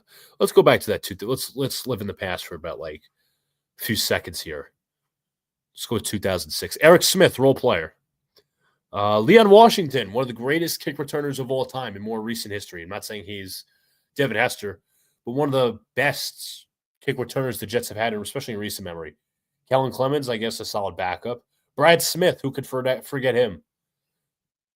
Who could forget Brad Smith as like a solid role player? Let's see. Also, 2007, Darrelle Revis and David Harris. I'm pretty sure the Jets used Chansey Stuckey to trade for Braylon Edwards eventually. 2008, Dustin Keller. Missed on Vernon Golston. And Dwight Lowry. There were the pieces, dude. Like, that was solid drafting. You were not, let's be real, you were not going to hit on every pick. You're not. But there was cornerstones between those drafts to say, hey, you know what? There's our foundation. And Parcells set the foundation. John Abraham. Vernius Coles. Chad Pennington. Sean Ellis. Anthony Becht. Most of those guys were first-round picks, but there were cornerstones there. What cornerstones do the Jets have? And we're questioning the cornerstones we have. That's the issue. And it could be coaching. It could be us overrating talent once again. We're questioning guys like Sauce Gardner. We're questioning guys like Garrett Wilson at times, both having signed extensions. We're questioning Jamian Sherwood, who was drafted in 2021, supposed to be a cornerstone, led the league in tackles last year and has completely turned into a bumpkin. Maybe sometimes we're questioning Quincy Williams, that dumbass out-of-bounds penalty he had in week 1. Like, it's almost like, I don't want to say it's the word arbitrary, but it's like they show you flashes, and these guys are like high-priced guys, first-round picks. You know, Breece Hall was supposed to be a cornerstone from that 2022 draft, and we haven't seen him officially pop off yet. 2022, yes, it was a very good rookie season until he got hurt. 23, the Jets tried to kill him by getting to 1,000 yards, and then we heard from Robert Saleh that the mathematician got the stats wrong, so you just wasted him and couldn't got hurt. 2024, he was bad. 2025, he was good for the first game. We haven't seen much yet, but I think that's more so due to game plan. But where's the cornerstones that you could say that's a definite cornerstone? Because there are some fans that are out on Sauce Gardner right now because he's taking a step back. He doesn't get enough turnovers. There's no definite cornerstones. That's the sad part. Let's see. The Jets are 46-105, which is a 30.305 winning percentage since 2016, which is 5 games worse than the Giants and the worst in the NFL. You are 100% right. Demand better, and for me, demand the best. Exactly. Just because we're losing all these years doesn't mean we should just lower our bar just to feel self-satisfied. And I think fans there's a section of fans that want to feel self-satisfied. They don't want to criticize their team, which I think is ridiculous because I think being a fan at the end of the day is, rooting on your team, absolutely, but you're also able to criticize and say, hey, so-and-so, this isn't going right. This is a red flag, this, that, and the third. I'd argue you're more of a fan if you criticize a team because you want what's better. You want what's the best. You're demanding the highest of expectations because you want the team to succeed. Now, for some reason, now the word success or the word progress is now like subjective because we're sitting here applauding the Jets after two, moral victories against the Steelers and the Bucks. They should have won the Bucks game. They should have won the Steelers game. They should be 2-1 right now. They should be, but they're not. They should be one. Even 1-2 would be like, I shouldn't say semi-reasonable, but it's better than being 0-3. Been a fan since 1990 and lived to see them win the division twice, 98 and obviously 2002 with Pennington. They won it. They never won a Super Bowl since Super Bowl III in 2002 with Pennington at 9-7. So pathetic. More butt fumbles than wins. You know what's funny about the butt fumble? I actually remember watching that live. I actually remember I was living in Pennsylvania at the time. It was Thanksgiving 2012. My sister, my grandfather, and myself were in front of the TV watching. And then I just see Mark Sanchez just run into Brendan Moore's ass. That was peak Jets. And that was a further embarrassment. That season was embarrassing. The team is still embarrassing. I did not want Aaron Glenn to be a one and done either, but his lies and what that you pointed out in his videos. Trust is gone for me. Premature, sure, but I need to believe in you. You're absolutely right. Eagle Fang, you're absolutely right. I'm not going to say I want Aaron Glenn fired, but right now I don't trust a word he says. I can only, what's the saying? I couldn't trust him as far as I could throw him, and I can't throw him that very far. Because the dude's obviously heavier and probably stronger than me, but that's a side point. I don't trust him right now. I don't trust him with his words. I don't trust his game plan. You have to give me a reason to trust you. We got to stop with this anointing stuff. And I'm not saying we. I'm saying some fans. Let me reiterate that. We got to stop as fans anointing these people and saying I blindly trust in Darren Muji and Aaron Glenn. Okay. Like this isn't like some winning organization. Like I'm going to bring up your team, Eagle Fang, like the Magic, right? The Magic have gotten it right the past few years with some young talent, especially in Banchero and Franz Wagner. The Knicks in the past couple of years, like okay, Leon Rose has a semblance of success where you can trust him. All this is contrived optimism because we don't know what Aaron Glenn or Darren Muji was before this. We didn't know what Muji was. All he was a front office guy. He was a scout, I think. Let's look at his resume. Scouting intern 2012, scouting assistant 2013, area scout 2014, 2019, assistant director of college scouting 2020, 2021, director of player personnel, assistant GM 2022 to 2024. And those 2 years with Nathaniel Hackett, the first bad year with Sean Payton, we're not good. Last year was the turnaround. But again, his first part, what I was going to say is the jury's still out on Muji, but so far he hasn't impressed me this far. Nothing he's done this far has impressed me. Nothing whatsoever. There's no glowing signs of optimism where there's nothing you can hang on to right now. And that's not being me being negative or pessimistic or an a-hole fan, whatever fans and the positive fans and all the dreamy fans want to call me or call whoever, the negative fans. But there's nothing currently that says I should trust this GM. Why should I trust him? Because he's the GM for my team? Because he's all I have to trust? No, you make the signings, you start building little successes. Okay, we could start to build a trust once the results start happening. There's no results. But then back to your point, Eagle Fang. I don't trust Aaron Glenn right now. Jets can trade everyone tomorrow, and I would not miss any of them. I know a lot of people in the offseason. I shouldn't say a lot of people.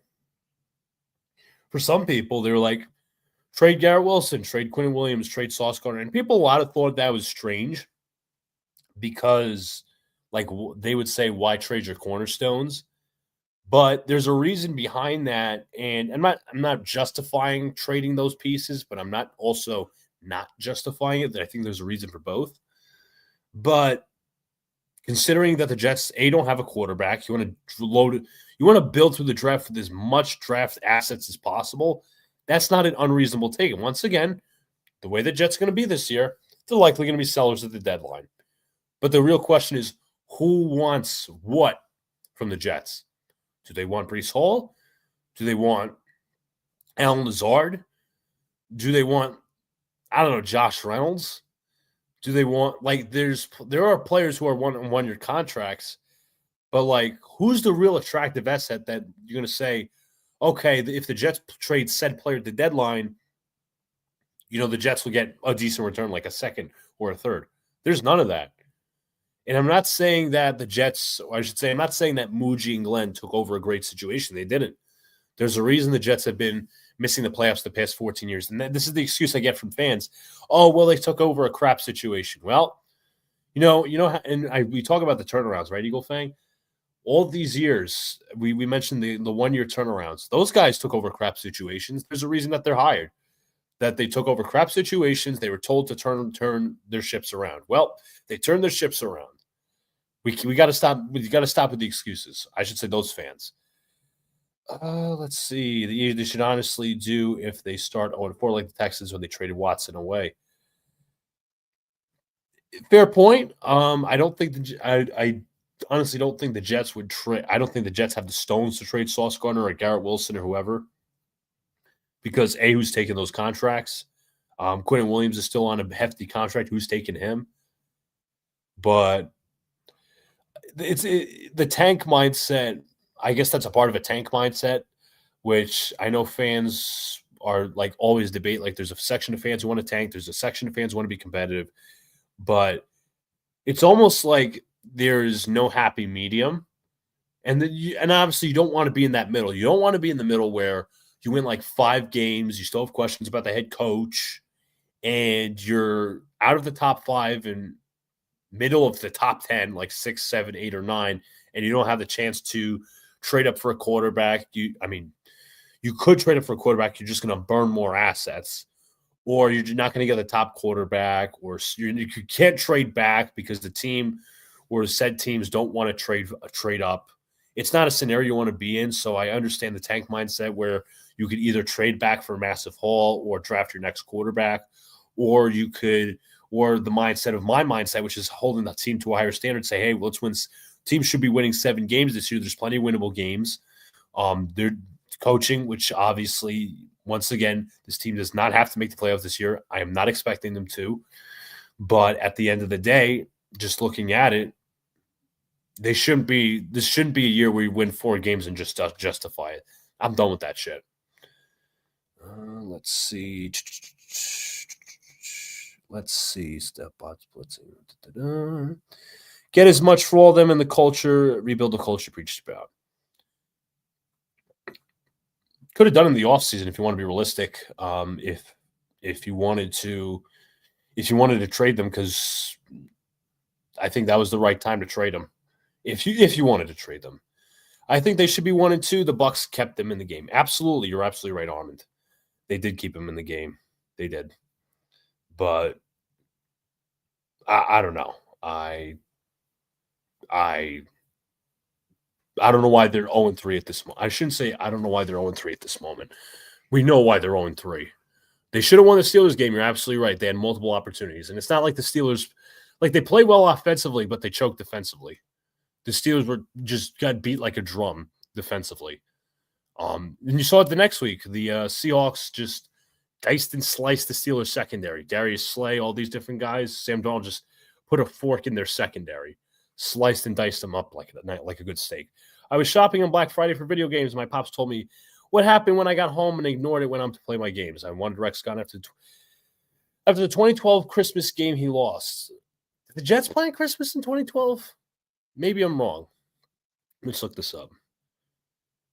Maybe I'm wrong because I know they played on Christmas Eve 2011. Let's see. And you know what? Honestly, Eagle Fang, that was probably a right take because they fired Tannenbaum but decided to keep Rex Ryan, which was the proverbial situation where they kept the head. They did it half-assed, and they did it ass backwards too. So December, they did not play on Christmas that year. They played The Chargers in December 23rd with Greg McElroy as quarterback, and then Sanchez the previous week lost. I think he threw like 2-3 interceptions versus the Titans, and that's when the Jets got eliminated after beating the Jaguars. Yeah, that's what happened. The locker room quit when his team captain Santonio Holmes quit, and Hunter the Jets actually could have hired. If you think about it, you want to go over revisionist history. The Jets that offseason could have hired Andy Reid. They could have hired Andy Reid. They could have said goodbye to Rex. They could have said goodbye to. They did say goodbye to Tannenbaum, but once again, very half-assed. I don't know what convinced Woody Johnson to keep Rex Ryan. I mean, we all love Rex for 2009, 2010. Obviously, the team spiraled off after the Christmas Eve game of 2011, and the team has not been the same since. Arguably, there's been multiple of those games, Eagle Fang, throughout the past 15 years where you say, "Oh, this team hasn't been the same since this game." That you could say that about the Christmas Eve game. You could say that about the Bills game in 2015. Like, a coach doesn't come back from those type of games and those type of seasons. That's just not how it works. But yeah, the Jets the biggest problem with the Jets is they don't have foresight whatsoever. Woody Johnson doesn't, and neither do a lot of people in the organization in the huddle. Todd Bowles stopped. Yep, that's what happened. Todd Bowles decided to take off the burners and decided to lift his foot off the gas pedal. Dolphins know what they have to do against the Jets. The Jets have not won in Miami since Luca was in high school and middle school. Likely, yeah. I was to go to your point. I think it was in middle school. It was 2015, technically January 2015, if I'm not mistaken. Let's go back to 2014. We'll look it up at the calendar. It was the last game of the season in 2014. I think it was I was in sixth grade. I was in sixth grade when the Jets last beat the Dolphins. I have since graduated college a long time ago. That was December 28th of 2014. I was in sixth grade that year. Yup, sixth grade when the Jets last beat the Dolphins. And 2015 doesn't count, by the way, because they were playing in London. So they do not know how to play. And it's scary because this team is going to be on primetime. Jets are going to get their doors blown off. They got filmed. Yeah. Mike McDaniel's ass is on fire at the moment because his team's 0-3. Team's not playing well overall. And now his ass is on the hot seat. So is Chris Greer. So the Jets will probably give the Dolphins a team that's nothing. A team that has nothing to play for, something to play for. So, yeah. Jets are so-called cornerstones are not difference makers. Myles Garrett, for a small example, as he changes the game just like Justin Jefferson. Yeah, 100%. You can never, there was a conversation where we could say Quinn Williams was one of the top defensive tackles many years ago. But do the Jets ever have a number one position player? You mentioned Eagle Fang, edge rusher, Myles Garrett, quarterback, Patrick Mahomes, Justin Jefferson, wide receiver. It's amazing. It's incredibly amazing that the Jets have, they might have top players, but they never have the top player. It's so weird. Jets don't have that. They used to they had that with Revis. And I will never want to hear people say Sauce Gardner was better than Darrelle Revis. He wasn't. Revis took away one side of the field. You could not throw his way. I still consider him better than Deion. Revis did in the passing league era rules were different. And you could also argue Revis's 2009 season was the greatest of all time. Obviously you can catch a lot of interceptions like Deion Sanders and Charles Woodson. But I think it was people would say Sanders would get beat on occasion. He had a lot of interceptions and he was a great corner, not taking anything away from Deion. But Revis was shut down one half of the field. And look at the list of wide receivers, that whole graphic from that 2009 season. Randy Moss, Terrell Owens, Steve Smith with the Carolina Panthers. All those receivers, Marcus Colston, I think was a Pro Bowler, if I'm not mistaken. You can look at all those receivers, and they're not scrubs. They're legitimately number one receivers. And Revis all locked them down, receiver by receiver by receiver. Colston. Well, he wasn't a Pro Bowler, but he was the Saints' top receiver. That was a game changer, Revis. But people will sit here and they used to say that Sauce Gardner was better than Revis, which was laughable. trading players like Sauce or Quinnen or Garrett would happen in the offseason. Yeah, if there was a time to trade them, the regime would have traded him in this previous offseason. They probably would have traded him. Like if they said to Garrett, "Hey, we're not going to extend you," and they let's just say there was an impasse, I think they would have traded him. Same thing goes for Sauce, Quinnen. I mean, the time, essentially the point is the time was the offseason. You can't trade. I'm not saying you can't trade him now, but it would be weird to trade him, especially after extension. That's just my personal opinion. Yeah, for sure. Jerry Jones hitting himself in the head on the that was a disaster trade. That was a disaster trade. 2 first-round picks, and now Jerry Jones is not even going to give Micah Parsons a tribute video for being the Dallas Cowboys' best defender for the past couple of years, and he was a generational talent coming out of Penn State. Absolutely ridiculous. It's absolutely petty from Jerry Jones' part, but who are we to complain? Jets are where they at, Armand, and coaching and special teams is part of winning and losing too, just as much as offense and defense. Yeah, the Jets don't exactly have a great special teams unit, as opposed to years past. Their returners are pretty mediocre. I'll tell you what, the punter and kicker, they've gotten right. McNamara's been fine. Nick Folk has been sufficient. Nothing to complain about there, but the returners and the gunners, you really can't say they're a top unit. 0-3, I think it was 2011. I got my dates wrong. I think it's all right. Eagle Fang, just like they hired ass backwards Moochie and Glenn. Correct me if I'm wrong. Woody hired both. Yep. Well, you got to remember, Eagle Fang was the 33rd team. It was the 33rd team who put together the list of candidates. The Jets had 3 months to do this. 3 months to do this. They had it. They could have brought people in the building. They didn't. They could have brought in John Gruden in the building. Just not even just for head coach. Just for some serious analysis. Say, hey. I'd like you to assess my team. Here's like the biggest problem with the Jets. I shouldn't say the biggest problem. One of the problems with the Jets is they don't have a so-called president of football operations. Your president, the president of the team is Jaime Elhai, and he has nothing to do with football or has knowledge of football. He's a lawyer. He is a bona fide, glorified lawyer for the team. And obviously, yes, you know, I understand his role, but he's not he doesn't deserve to be a football operations president. That's something you give to like Rick Spielman. If you like, I know the Jets have him as either a temporary advisor, an advisor, but once again, it's always the Jets reaching out to these firms like Korn and Ferry back in 2013. 33rd team, Ron Wolf, remember that name, the old Packers GM. Charlie Casserly, that's another name, having them hire Mike McCagnon. They're always listening to outside sources because the owner does not know football or doesn't employ a president of football operations. If you employ a president of football operations, we wouldn't be having these issues. And if we wouldn't be having these issues if Woody Johnson knew how to step back. He could say what he wants, but I still think somewhat he's in this organization, or at least has some involvement on the football side. Maybe I'm wrong. But Rick Spielman is listed as senior football advisor. Could be president of football operations. He can make the hires. But as of right now, we got nothing. Oh, you're right. Yep. You're absolutely right. And you know what? Here's the thing with that, Eagle Fang. The Jets hired Glenn before Muji, which actually pissed me off. That gave me so much Jets PTSD of hiring, keeping Rex and then hiring John Idzik. Or when the Jets in 2015 asked to help with the likes of Ron Wolf and Charlie Casserly, and then they hired McCagnon and Bowles on separate occasions. It's not like, okay, Mike, I'm going to let you hire the head coach. No, we're going to hire the head coach for you, which is ass backwards completely.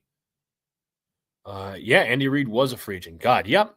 That's what happens. That's insane. Last elite. Yep. Jets' last elite pass rusher was John Abraham. Jets have not had anything since. You know, we had good players like Calvin Pace and, you know, the 1 year of Muhammad Wilkerson and all these guys, but there's nobody touches John Abraham in terms of the last 20 years of a pass rusher. Like that guy was, and again, I wasn't into Jets football at the time because it was like way too young to watch him. I was like think when he got traded, I was like 2 years old or something. I was born in '03, but you could still recognize that he was the best pass rusher for the Jets for the last 25 years. And that was a guy that was drafted by Parcells. So they just have not been able to draft a consistently feared edge rusher. They never get like the TJ Watts, the Myles Garretts, the Micah Parsons. Never. That's a never. They'll get a good guy, but they'll never get a game-breaking talent such a dog. Absolutely right. I thought Garner could get to Revis, but I was wrong. Accountability. That's okay. Listen, I'll admit when I have bad takes too. But that wouldn't. Maybe it was, maybe he could have got to Revis, sure, but I don't think he was ever better than the Revis because Revis knew how to pick off the ball. 35-9 Dolphins. Wow. That I would be heavily embarrassed if the Jets decided to lose the Dolphins and give a team nothing to play for, something to play for. That would be horrible, and that would make me once again have to release a rant video. And it's not because I want clicks or shit. It's because I would be legitimately pissed off. Like, people will sit here and criticize me for being negative, but meanwhile, if that were to happen, somehow it will be justified. I know. Nick Folk is a Jet legend. Yes, he is.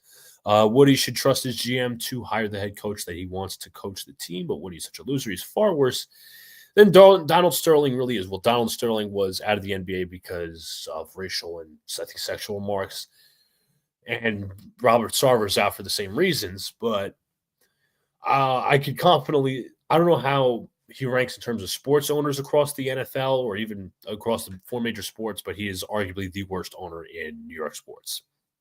Beats out John Mara, beats out James Dolan, beats out Hal Steinbrenner, beats out Steve Cohen. And I'm saying that Cohen's a bad owner. I don't know who the Islanders owner is. I'm going to look that up just to be sure. But I don't watch a lot of hockey. I'm a casual at that, John Ledecky, but he is arguably the worst owner in New York sports. And Joe Tsai. He's worse than him too. Let's see. Get to a few more comments, and then we're about an hour 20 into this, and then I'll log off for the night, and I'll give my final thoughts. I just want to get to a couple more comments. Let's see. It was a racist. Trump was not. Yeah. Chris Johnson was horrible. Chris Johnson didn't have no clue what he was doing. All he had to do was listen to a phone call by Peyton Manning, and that did it. That just shows you that ownership knows nothing about football, but we're stuck in a situation you can never fire the owner. Let's see. All Bowles had to do is get away from the Jets, and he's a good coach. Not elite, but a good coach. I think he's serviceable, but I don't think the Bucs are going to win like a Super Bowl with him. That's the truth. I think he still has his flaws. He has more. He definitely is a better GM than John. I think you say is John Light. If I'm not mistaken, no, not John Light. I'm sorry. Let me see the Bucs GM. Jason Light. Jason Light. That is the Bucs GM, and he's definitely miles better than anybody who's been hired by the Jets in the last 15 years. And this dude's been around since 2014, and he won the Bucs a Super Bowl. Also served with the Eagles and the Cardinals and all these different teams, but he's definitely one of the more successful GMs out there. That's what happens when you get talent and you're able to coach them up. But again, I don't think Bowles is a great coach, as you said, Eagles fan, but I think he's definitely serviceable. I would take Bowles over Saleh or any of the Gase. But again, to be fair, in Jets terms, it's not saying much. Cleveland was baseball. No Cleveland games elect. Yeah, I'm seeing that. I hope Cleveland wins. The Yankees don't. No, they don't match well with the Tigers at all. The Tigers have phenomenal pitching. Saw that David Fry, I think his name is, got hurt. It was like a bad hit by pitch to the face. Every coach the Jets have hired since Bowles says it can't get any worse and always does. That's the unfortunate part. You can literally make an argument that Robert Saleh is worse than Adam Gase considering the expectations. But fans would not want to admit that.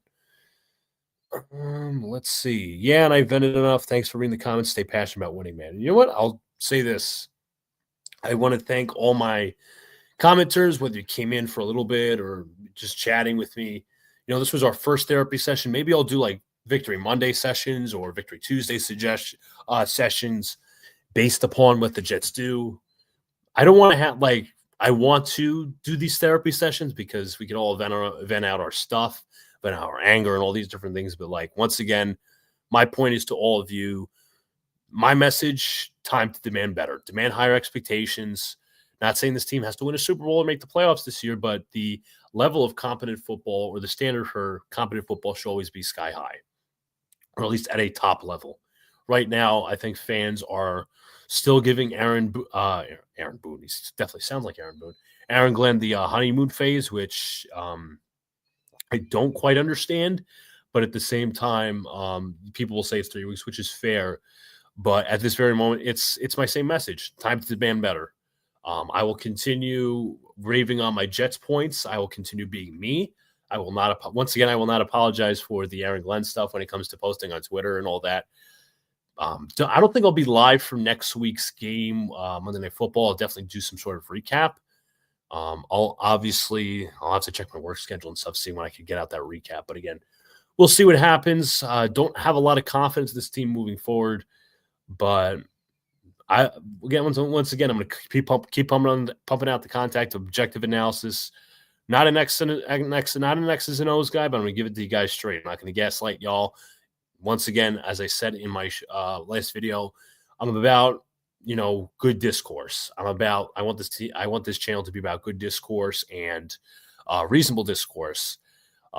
Agreements, disagreements, all that, as long as we can all get along and stuff. And we all want the Jets to succeed. We all want Aaron Glenn and Darren Muji to succeed. It's just we're all beaten down. We've seen the last 15 years.